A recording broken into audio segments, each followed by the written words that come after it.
Hi up guys, in this video I will show you how to create a WhatsApp group link. Firstly, get up into that group chat on your WhatsApp and just click on the name of the group.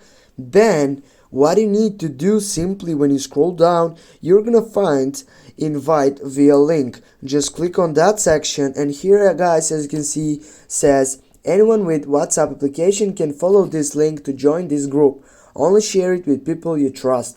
Now you can go for copy link to get copy and then send it to, I don't know, maybe to Facebook, maybe to Instagram, or you can just go for example for share link, and you can go through all these applications which are related into WhatsApp.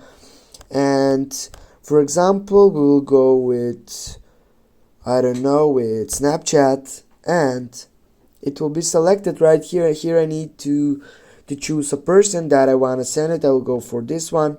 And if I go now in the chat section, as you can see right here, here it is, the link that we have created for that WhatsApp group section. Thanks for watching. Don't forget to hit that like and share the video. See you soon guys.